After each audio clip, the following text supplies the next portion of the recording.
Ayo, artists and musicians. Who, us? Yeah, do you want your own vinyl records? Yeah, but I can't order 1,000 of them. Or wait like a year to get them. Yeah, we're going on tour in 2 months. Check out our friends lathecuts.com. They'll make you vinyl singles in quantities as small as 50 copies and as quickly as 3 or 4 weeks. Get out of here. You heard me right. All their pricing is a la carte, and they can help you pick a package that fits your budget. Okay, who we talk to about this? You need to email my buddy Mike. His address is lathecuts@yahoo.com.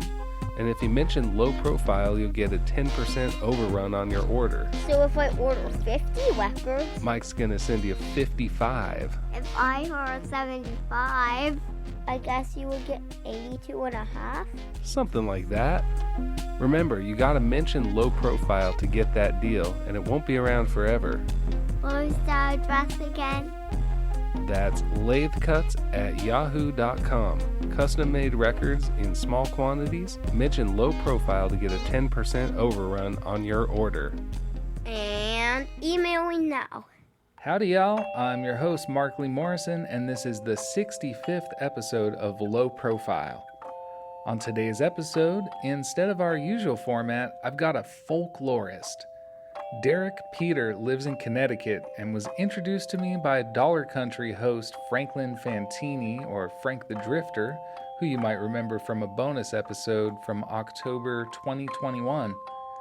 Derek has released several albums of experimental and electronic music this century, but in recent years has shifted his focus to collecting folk songs as remembered by, for a lack of better words, folks. He's traveled here and abroad collecting field recordings, which he'll be sharing with us today. I spoke with Derek last spring, asking him first about life in Connecticut, where he focuses most of his folklore work. The best way I can describe Connecticut is that when I went to the Library of Congress and looked through their filing cabinet system by location, there was no folk music documented in their system from Connecticut. So we're kind of a dearth of folk tradition. But nevertheless, I've always had a huge love for, I guess, something that would have happened before what people think of as folk. I have a real love for like roots music. And so a lot of that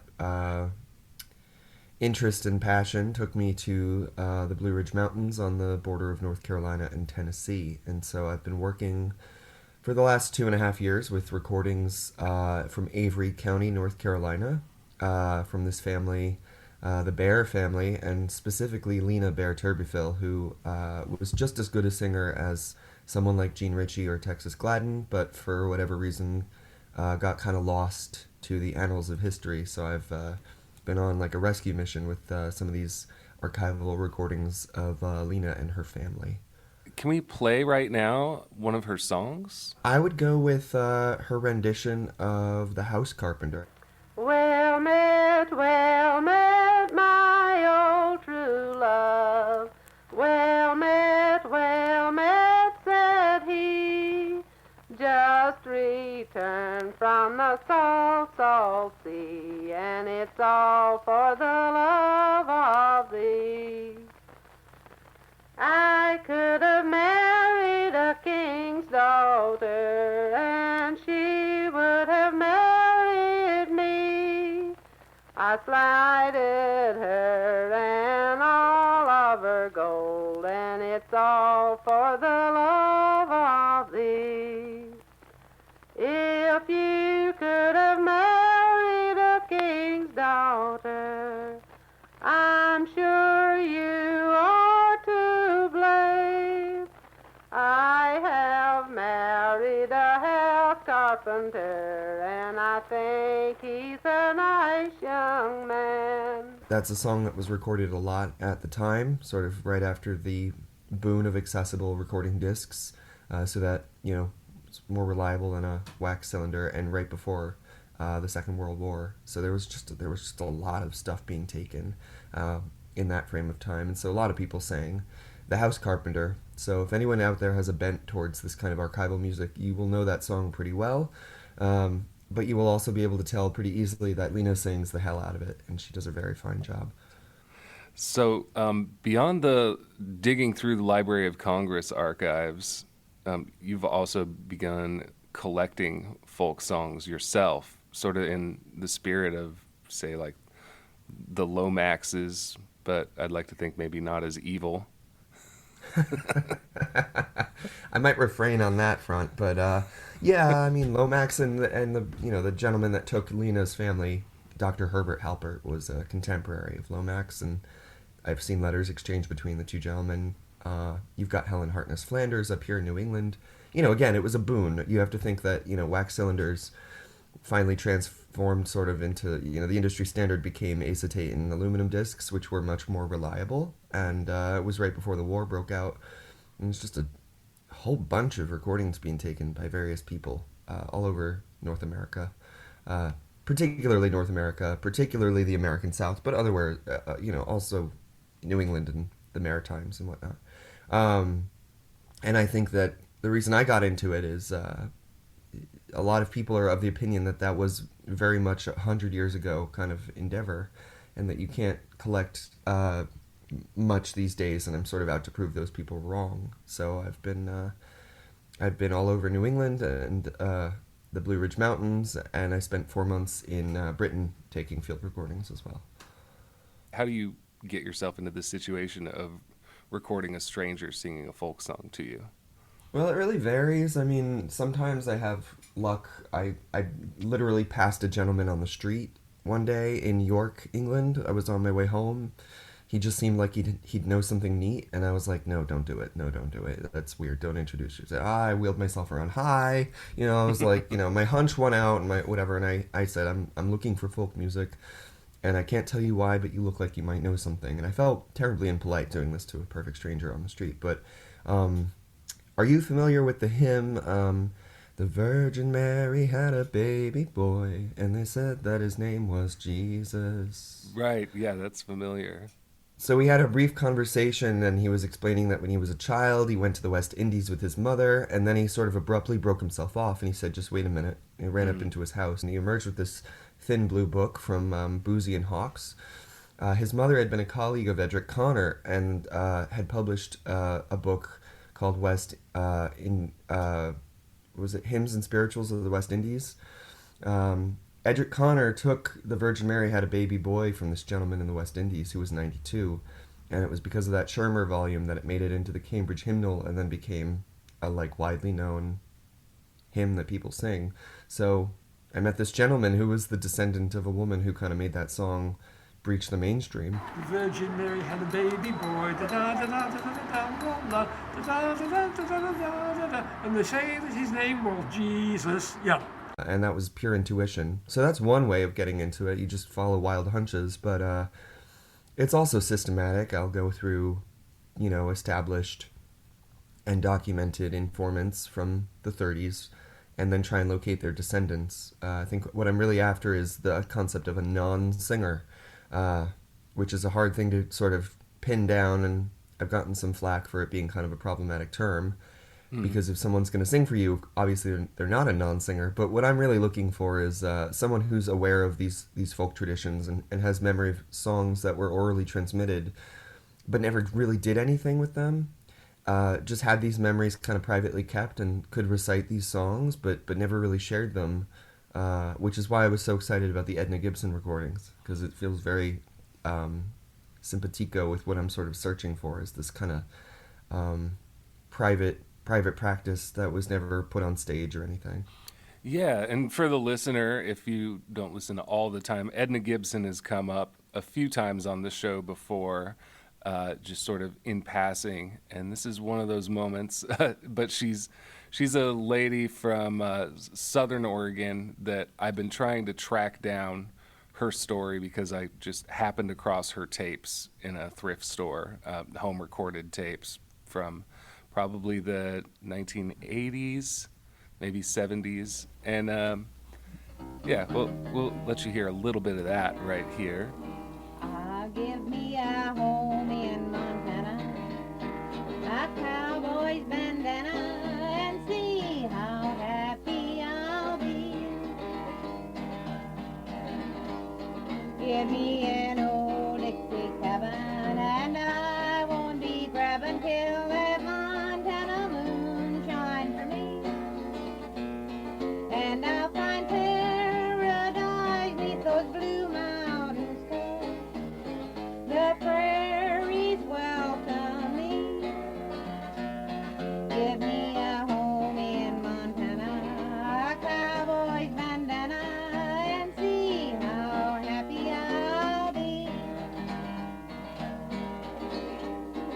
I've traveled all around, I've had a lot of fun. I've seen most everything to see beneath the sun. I've traveled east, I've traveled west, traveled through the plains that I love. The dust give me a home in Montana, a cowboy's bandana, and see how happy I'll be, and see how happy I'll be. It's just really, really special when you find music that is not really intended for commercial reasons or even really artistic reasons. It's just music that people have inside them, and it happens to get documented. That's pretty much what I try and generate. But I mean, Edna obviously selfied that whole situation. Sure, she recorded herself and her relative or neighbor or friend. It was Bud Hammond was on there too. That was her. Yeah, that was her brother. Ah, Bud Hammond. Yeah. yeah.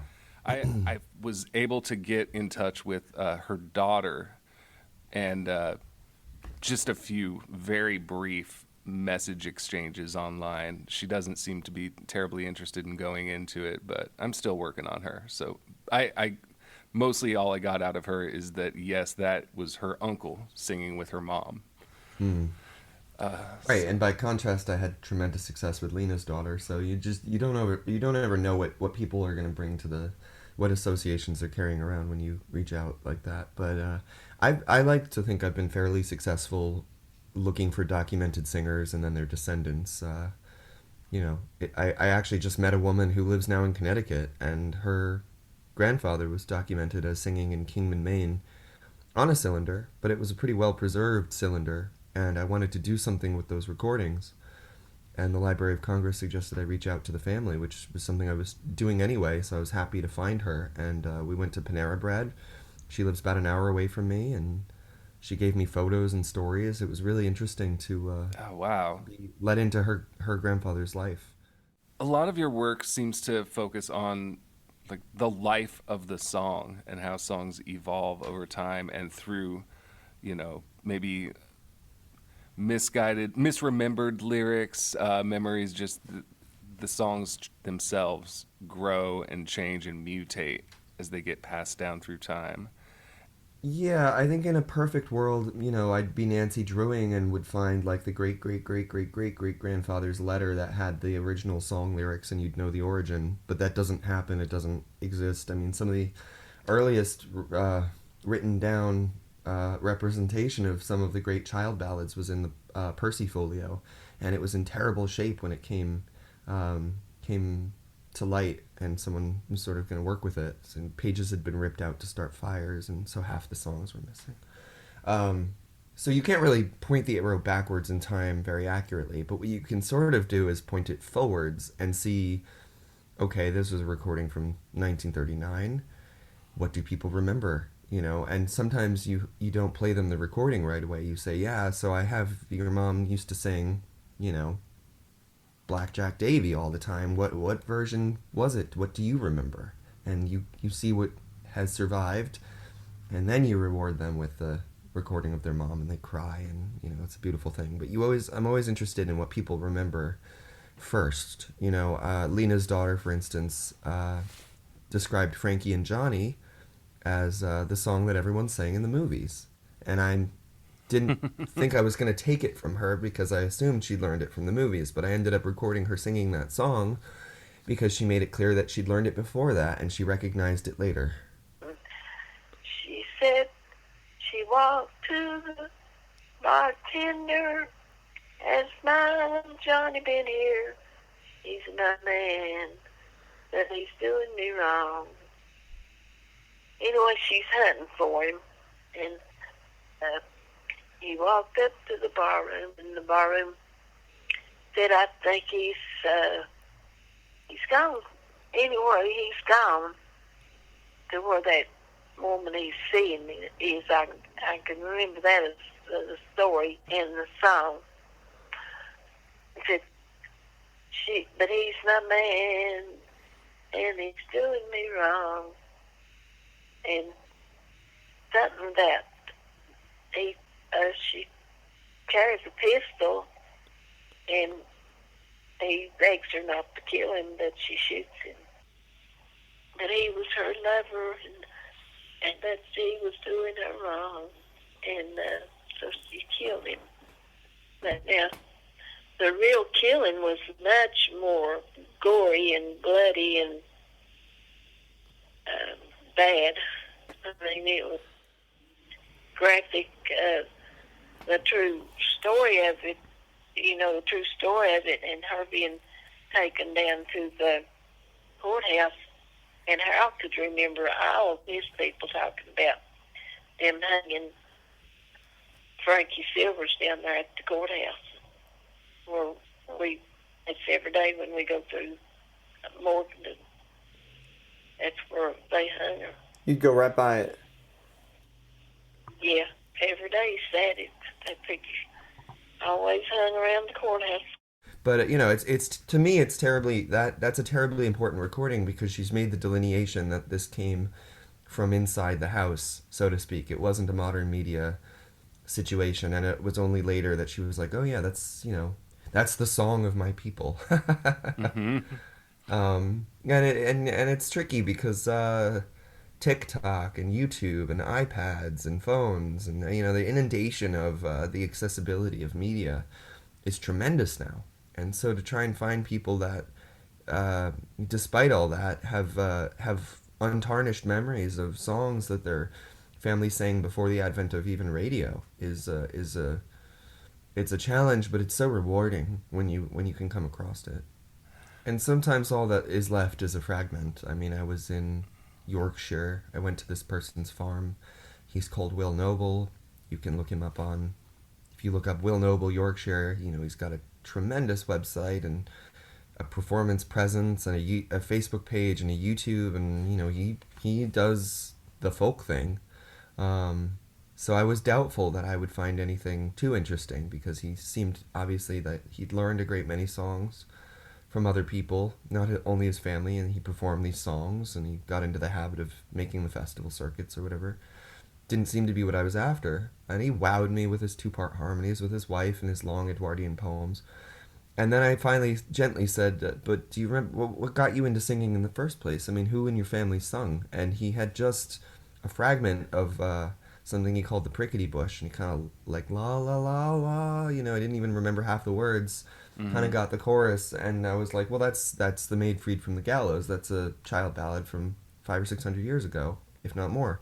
So, despite the fact that he couldn't remember much, his uncle used to sing that to him when he was 2 or 3, and to be able to hear a song, to sit in a living room in 2022 and hear someone sing a song that has been passed down for hundreds of years in their family, just even the last few scraps, it's just neat to be able to say, yeah, that's still an unbroken tether back hundreds of years. Now, what's your relationship to folk music? Because it seems like quite an undertaking.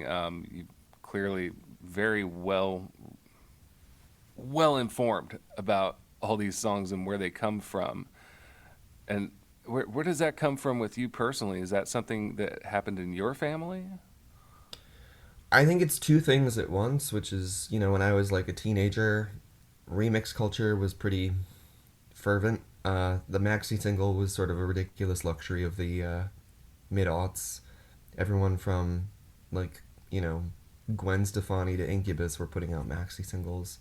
And particularly, I was really interested of, starting my own music at the time, was learning production techniques, and so I would buy these, Madonna maxi singles with all the weird remixes no one listened to, and it was 7 tracks of the same, song remixed by different people, and I'd learn about producers this way, and that doesn't happen anymore. No one spends the money on CDs like that anymore. Mm. But I was always interested in kind of the weirder, white label remixes that no one had, and so I would kind of go on the online hunt for that one bad MP3 rip of the vinyl white label remix from not even the main mix, the dub or whatever.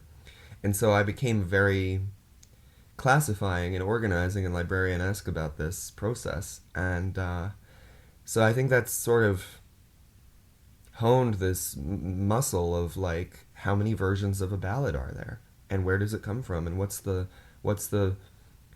outlier version, and what's the weird version from Oregon, and it's the only example from that state. It's sort of trained me to be able to hunt and peck in that way. But the other thing was my grandmother, who didn't sing, but she told stories and jokes and had an amazing recollection of all the various jobs she had and old blue bloods she'd met and worked for and the strange houses they kept. And she was 89 when I was 17, and so I began documenting her on my mobile phone, just whipping it out surreptitiously and recording her, and she lived to be 99, so I took 10 years of recordings of her. I didn't know when she was going to, you never know. And and so that was very tied to memory and archiving, even though it wasn't music. And I eventually did something with some of these recordings when she passed away. They made them into an album of mine called Avia. And they have windows with nice and bright, and so after she couldn't take care of me, she said, "You can take care of me, Dorothy, but won't be too hard. I used to have to take the cages and line them with the newspaper and then feed them. And they used to eat, some of the exotic ones would eat chopped eggs, and then they bought this kind of some kind of seaweed or something that they had mixed in with it. This is Low Profile with Markley Morrison. If you're just joining us today, my guest is Derek Peter, a folklorist and field recording scavenger based in Connecticut. We're talking today about his passion for preserving the old forms of oral tradition, and Derek is sharing pieces of his field work as well as his own songs. Back to the show.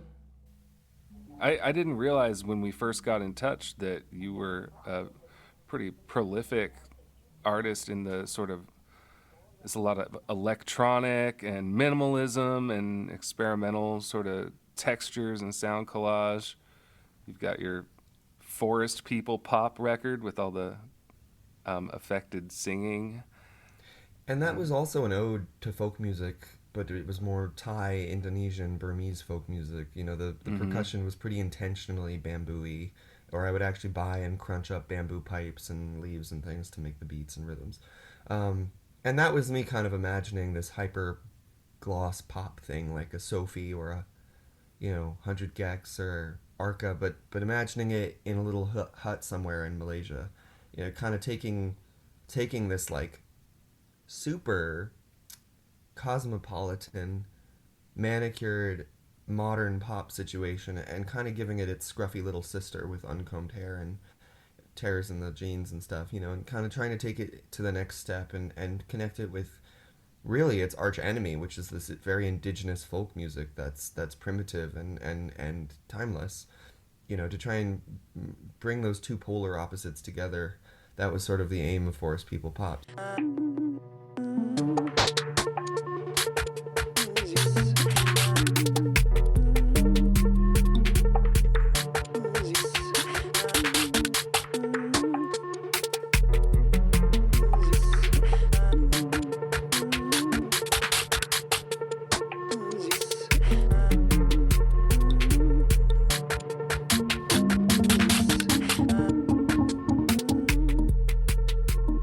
So in a way, I mean, folk music has been, it's just been creeping around the corners of my music for years, but I got really tired of electronic music, and I decided to focus entirely on folklore work. I don't really cut tracks anymore like that. I don't make beats. You definitely got some miles when you were working on that, though. I mean, I noticed you got a collaboration with some heavy hitters. You got Kevin Drum, Stephen Matthew, and a bunch of folks whose names Stefan and Kevin are really good friends of mine, and so I think it kind of happened like as a friend favor. Stefan and I go way back, and it's all kind of smeared. And if you talk to people like Stefan or Kevin Drum or Vladislav Delay. What do they all listen to? They listen to like Lead Belly and stuff. So I mean, it's it's like everyone loves this music anyway. Yeah. They just maybe don't make it so known. So I don't feel like there's been a transition too much in terms of this second kind of life I've had as a folklorist. But yeah, I certainly was kind of belonged to like the Matt Moses of the world for a long time or something. It's funny. I never really thought about how that whole sonic universe maybe does have its roots in like some of the earliest recordings. Well, working with the Herbert Halbert recordings of Lena and her family, it feels very much. There was a really good record AGF did in 2002 called Head/Bow, and AGF is Antje Graja, who is Vladislav Delay's wife. So if anyone pays attention to Vladislav Delay's work, that's his wife. It's this like fragile voice cut up and kind of splintered and sprinkled all over these hums and hisses and like loops of white and brown and pink noise, and very dusty, and that doesn't feel so far away from these archival recordings of people singing. It feels very much like a voice noise kind of thing, which is really an equation I find satisfying. Yeah, it's got like sort of a warmth and depth to it.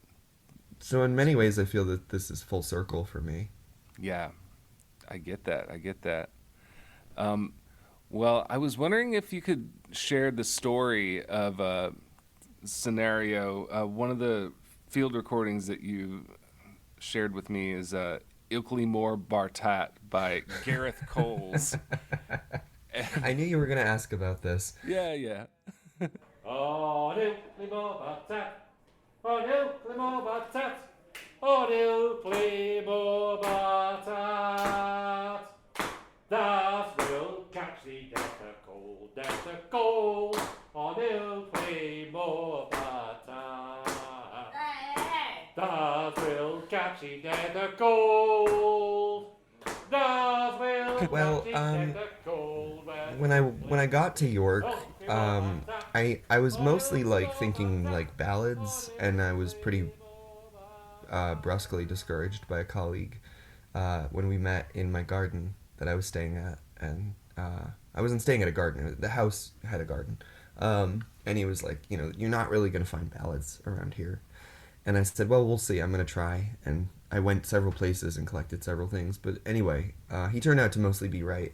But for whatever reason, I just hadn't brushed up on like the Yorkshire repertoire before I went, which was a bit stupid of me. But sometimes I like going places and not knowing anything, because then you can ask a more genuine question that way. So I remember my host family played me a YouTube video of Ilklimor Bartat, but I didn't. The title didn't register with me, or I just forgot. So I got to this bar, and this Gareth Coles, I think people called him Gary, he was a Morris dancer. And so someone introduced me to him, and folklore, Morris dancing, not a big leap. And we were talking, and I said, do you sing? And he said, not really, I'm mostly a dancer. And we talked about the Morris dance piece Shirley Collins had put on her last record, and we talked about handkerchiefs and swords. And I said, so you really don't know any songs? I was kind of hoping he would sing at least something. And he'd had quite a few beers at that point, and he said, well, there's one song I can sing, but I'm sure you have it already. And it's called Ilklimor Bartat. And I said, no, I don't think I haven't really taken too many recordings yet. And I love that recording because he stood up in front of the whole bar, and there's this drunk girl kind of egging him on, and but I found out pretty quickly after that is a really widely sung song in Yorkshire, and everyone's dad could sing that song, and so I stopped taking it. It infuriated some of my informants when I'd ask about, do you know anything other than Ilklimor Bartat? And they'd just be like, oh, I can't stand that song, and it's pretty annoying as a tune, actually. I'm not fond of it, but yeah. No, when in Rome, I think I needed at least one example of that song, and what a stonker of an example. It's quite a dynamic field recording. It's really got a lot going on in it. So I'm glad I got it, but I don't need to take it again. My favorite moment of that recording is when the lady just yells, "Wow, that was," and then he just keeps going. Yeah, A couple he more was like, verses. "There's one more verse. I know a few more." Yeah, yeah. Play more batatas.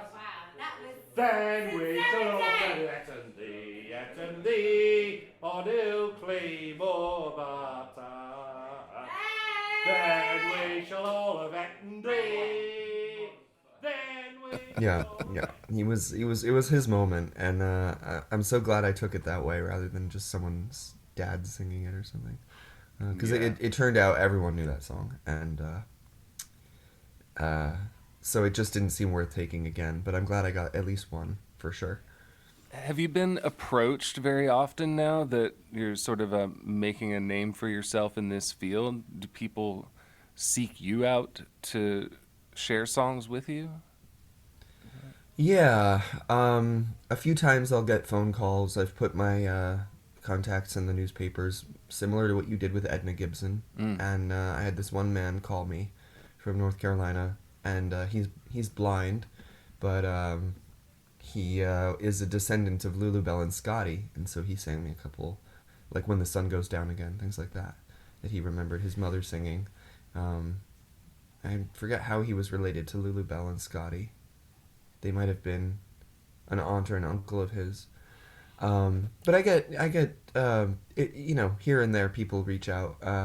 Someone has a fiddler in, I believe Indiana that they want me to go record. So yeah, it's starting to kind of reach back out to me, which is what I want ultimately. Seems most of the work I've heard from you is focusing on unaccompanied singing.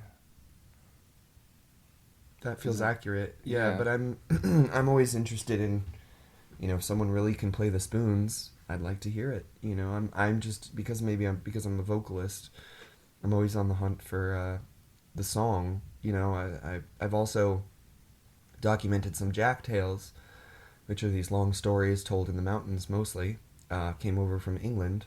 Jack and the Beanstalk, Jack Sprat, Jack being the central hero of the story. Obviously, there's many more than that. It's a tradition, and they're satisfying. But I prefer the music. So I don't know what draws me to the vocals so much, but if someone wanted to play me hurdy-gurdy solos for an hour, I would absolutely take it. It's just Yeah. I haven't been in that situation yet.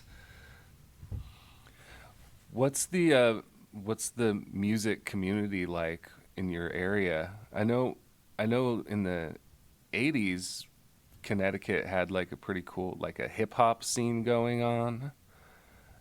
And I'm just not really sure what like say the music heads are agreeing on in that realm. Well, I went to high school with that Pear, Peaer. He records us. He's put out a couple records. He's like an indie musician, and I can remember him playing, old VFW halls or whatever for like an indie night. So there's a pretty vibrant indie scene. There's also a pretty vibrant noise scene, and they get along fairly well. I think a lot of people like have a band, but then on the weekends will, jump up and down on their guitar or something. Yeah. Everything turned to 11.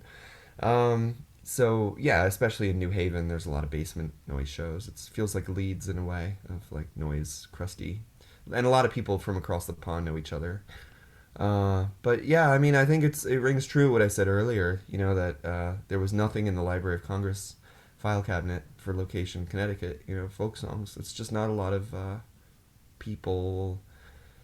It's a puritanical, waspy thing. People just don't sing here for some reason. Helen Flanders took very, very few recordings in Connecticut, even though she took thousands of recordings from New England. It was very, very few singers from Connecticut, actually.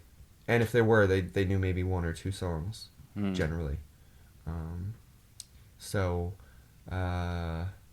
it's curious. I would love to meet a Connecticut ballad singer, but I haven't yet. Like who's the audience for this in your mind? Everyone. Yeah. I mean, as I've started to do before I was really actively doing field work, which is sort of where my practice has moved, And I was just sort of talking about these recordings that, Lena in the 1930s singing, Cindy and whatever, Sourwood Mountain, just in passing, everyone loves that kind of music, and everyone was really interested in hearing her do these, banjo pieces unaccompanied, and I think it's for everybody. And, I think that she has a certain star power anyway that is gravitational.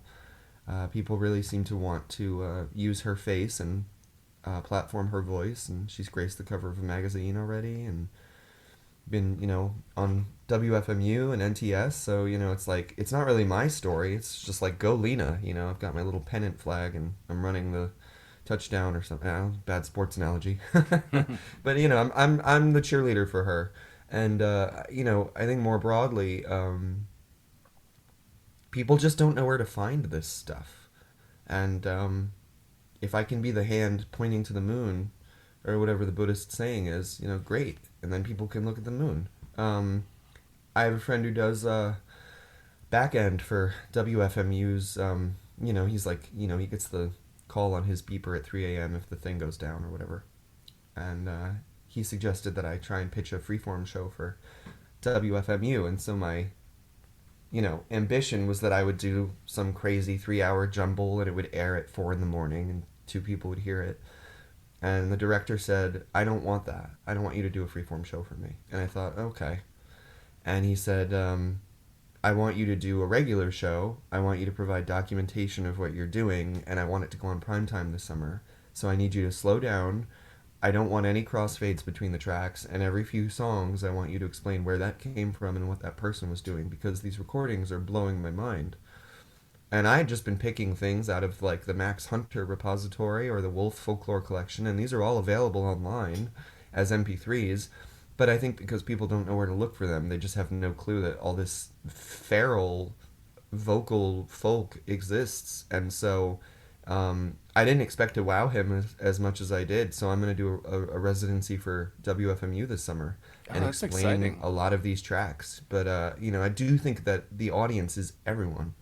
And I think people are really eager to find this stuff.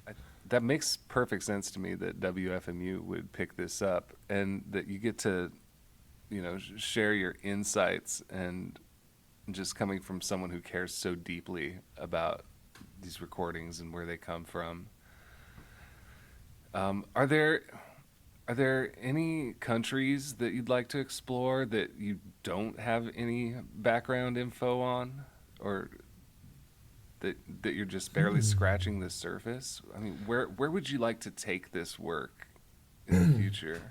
Well, for a long time, I really did love Indonesian, Thai, Vietnamese folk music, Sublime Frequencies stuff. Yes. I don't know if I would go there and field record. I feel like that feels a bit tiger skin on the wall.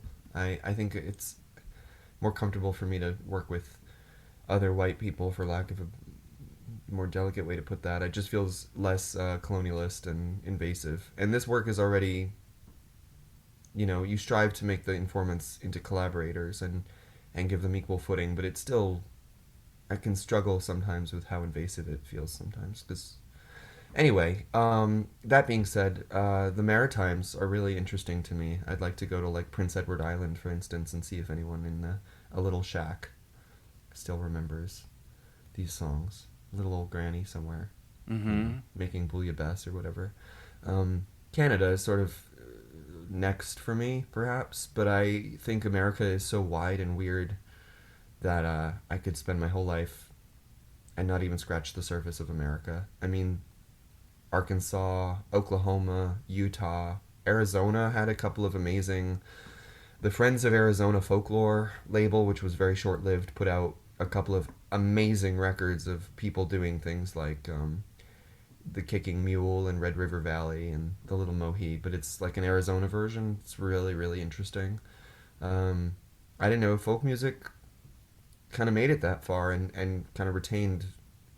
Yeah, I mean, America, you could just run yourself into the ground doing, and I would, I'm always interested in those versions of ballads from, like the only New Hampshire version of that ballad and I'm like, why is that? And, where did it come from? So, I think I have my hands full already.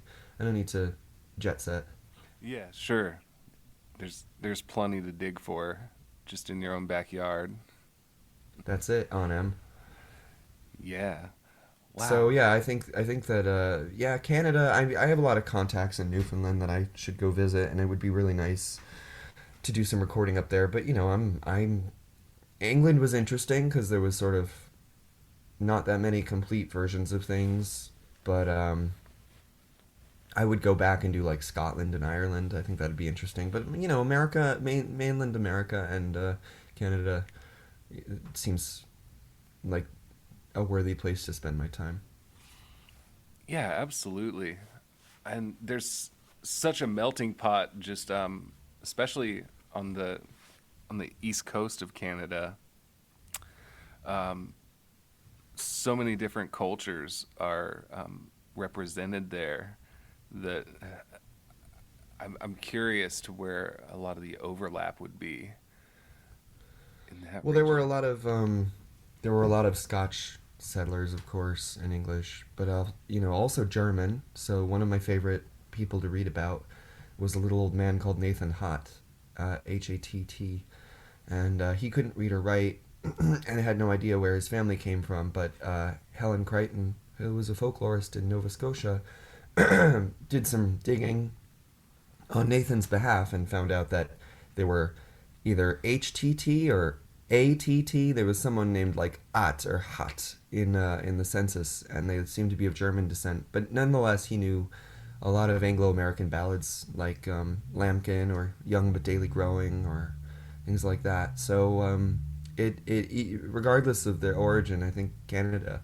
has quite a melting pot. Yeah, of it just seems to be people from all sorts of backgrounds kind of learn these songs. And in speaking with Anita Best, who's a folk singer from Newfoundland, I found out that it's considered impolite if you're in a social setting like a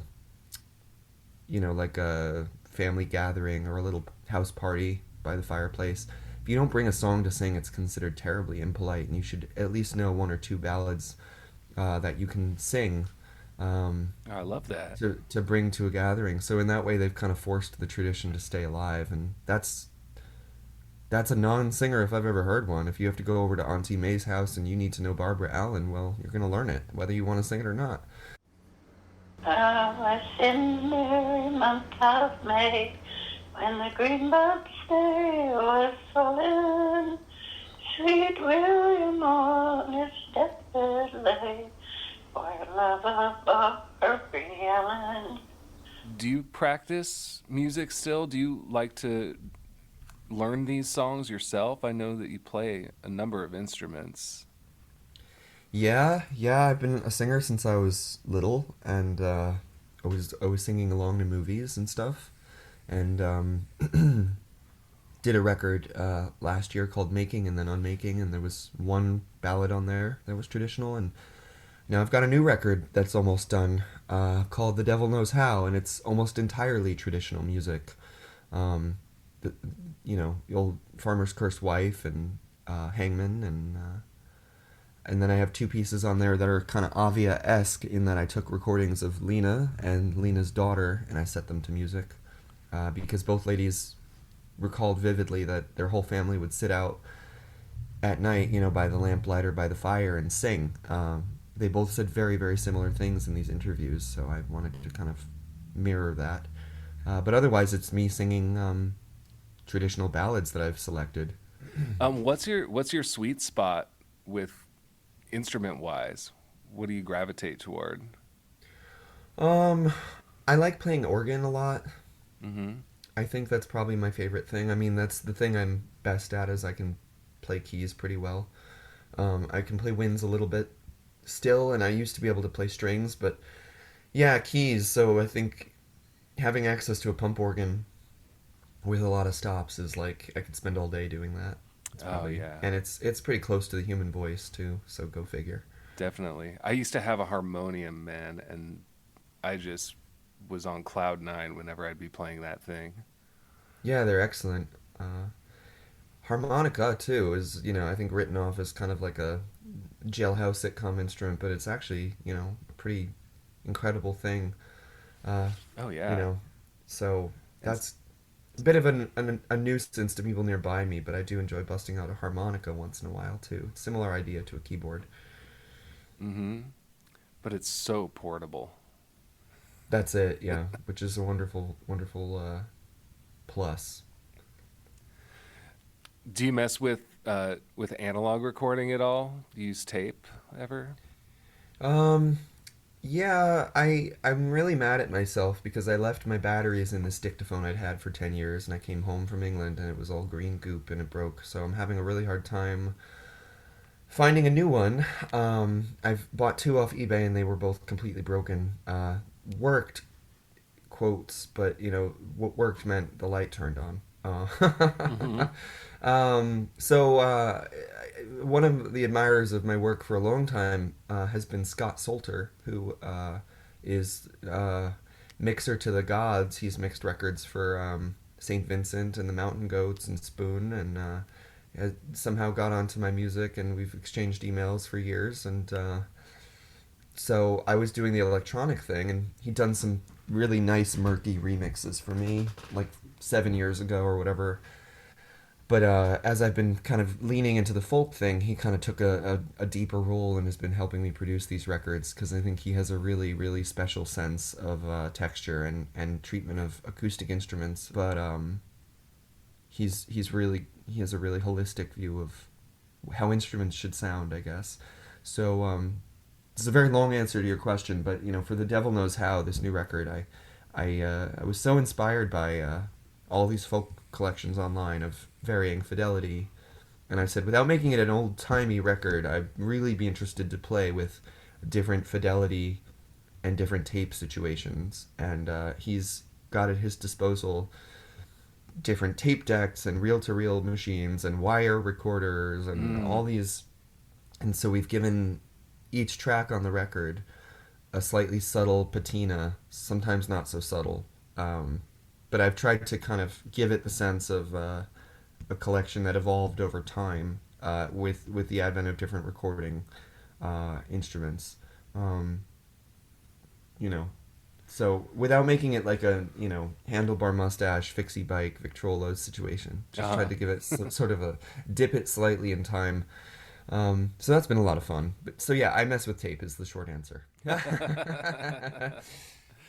I'd love to hear some of that Devil Knows How record.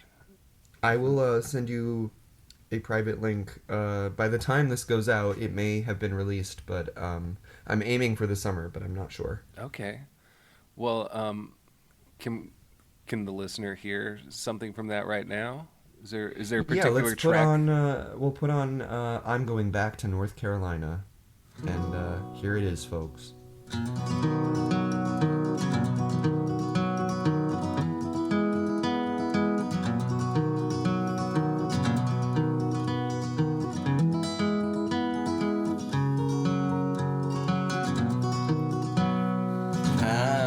Back to North Carolina. I'm going back to North Carolina. I'm going back to North Carolina. And I never expect to see you anymore. My home's across the Blue Ridge Mountains. My home's across the Blue Ridge Mountains. My home's across the Blue Ridge Mountains. And I never expect to see you anymore. Oh, how can I keep from crying? Oh, how can I keep from crying? Oh, how can I keep from crying when I never expect to see you anymore? I'm gonna leave here Monday morning. I'm gonna leave here Monday morning.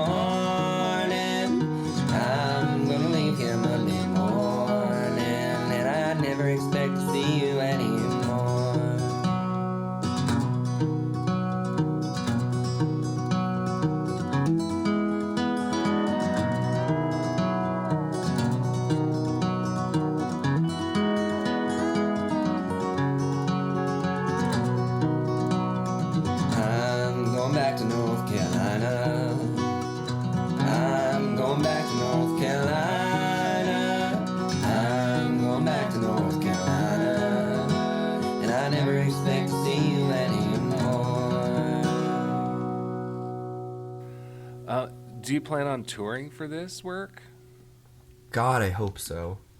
You know, the pandemic has been severely crippling on that front. It's been amazing to get any of the informant work done at all that I've been doing.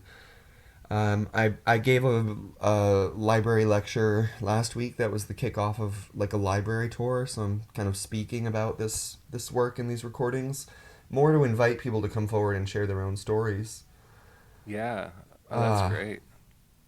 But as far as performing, I'm gonna be in North Carolina this summer, and I expect to do several shows. So it'll be nice to be back in the saddle, so to speak.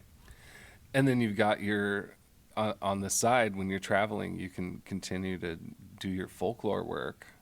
That's like a real advantage when you can be multitasking on the road, like how I did that whole Carter family tribute, which is just amazing. I've sent that to like everyone. I sent that to so many friends when you told me about that. It was mind blowing. Yeah, it was a really cool thing to have an extracurricular activity that I could be just excited to just jump on. I don't want to toot my own horn here too much, but this think deserves to be, tooted or touted or whatever you want to call it, because the fact that you found the people performing a Carter family song organically and went up to them, it's just an incredible. Yeah, this is a guy named Brian Hayes. When we were in Kentucky getting an oil change, I was collecting Carter family songs mostly by bands and artists that we had some kind of connection to. But this was just, I was wandering around the parking lot and he was playing in front of a department store and he happened to be playing the Wildwood Flower. Mm-hmm. And he gave me his email address, but I must have heard it wrong or he must have said it wrong because it just came right back to me. So I was never able to share the recording with him, but it happened. And it was just such a joy to like.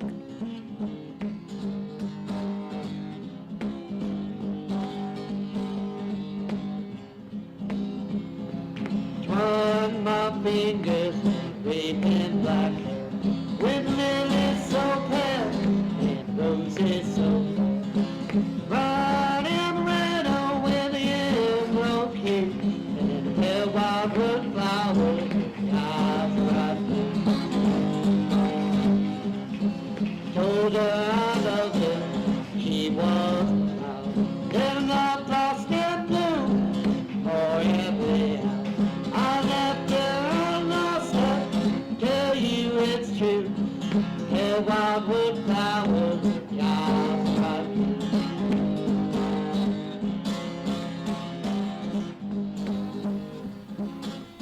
It's such a celestial like tunnel, and that's how these things happen sometimes. It's just you put that intention out and then the world kind of cooperates. I won't bore you, but I have so many little tiny stories like that surrounding like Lena and her family where things have just come together and it's perfect. It's this like celestial reach. Well, I don't think you're gonna bore me. If you wanna give me a story of a serendipitous moment. The nicest one I think of is Lena had been featured on these compilations put out by the Library of Congress, but they also, for some reason, put out these 78 singles. And so she was the A side, and then a version of The Three Babes was the B side, and it was like this weird 78 single that existed for some reason. And before I'd gotten the other recordings of her, that was like, I wanted to bring this to her daughter as like a gift, but it was like a really rare 78. Only 2 people on Discogs said they had it, and like 1 million people said they wanted it or whatever. Yeah. And so I messaged both of the accounts. It was not for sale. I should say that. It was not offered for sale. It's just 2 people had it in their collection. And 1 person did not reply. So the other person, out of 2, his first question to me was, well, what are the other ones in the series that you have? He was kind of looking at it from like a collector's bent, and fair enough. Mm-hmm. And I said, I don't have any of the other 78s in this Library of Congress singles series. I would like to give this to Lena's daughter. Oh, well, that changes everything. And so he sent it for free by post. And when I got the package, turned out he was only in New Jersey, so not very far away from me. Oh, wow. So it's still we both need to really get our schedules together. But I've become friends with him, and we should have lunch someday. But 78s are often jealously guarded by people, and there's a book on this called "Do Not Sell at Any Price." Says it all in the title. Yeah.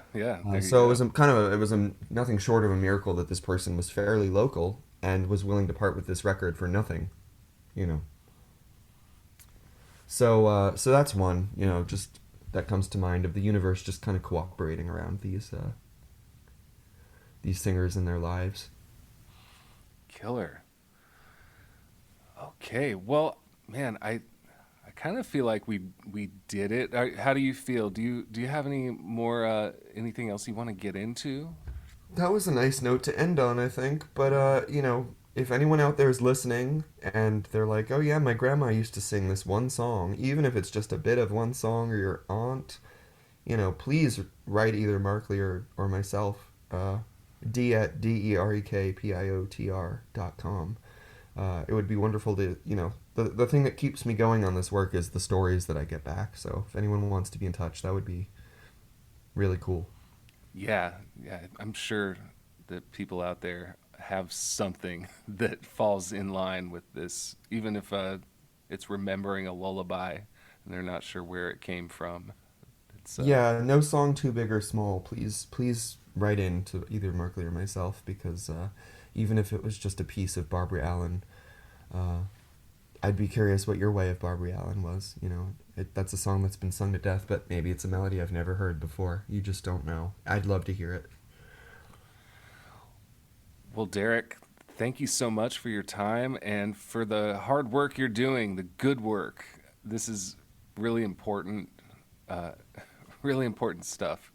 I'm so glad we connected, because very, very kindred, which is uncommon, I think, to be so into this shuttered away singer kind of bent. It's really a treat to be able to talk about this stuff with you. Absolutely. I hope to catch you for lunch sometime. Oh, it'll happen. Yeah. I have faith. All right. Well, lots of love. And where can the listener find more about your work? So the derekpiotr.com. If you take the D@ away, that's my website as well, derekpeter.com. That's derekpiotr.com on the World Wide Web. This has been the 65th episode of Low Profile with Markley Morrison. Thanks again to Derek Peter for joining me on today's show, and if you'd like to explore his work, you can find links to it on this episode's webpage at lowprofilepodcast.com. The illustrations for each episode on this season of Low Profile are by Lonnie Morrison. Thanks a lot for listening, and if you enjoyed the show, it never hurts to tell a friend or share this program with others online.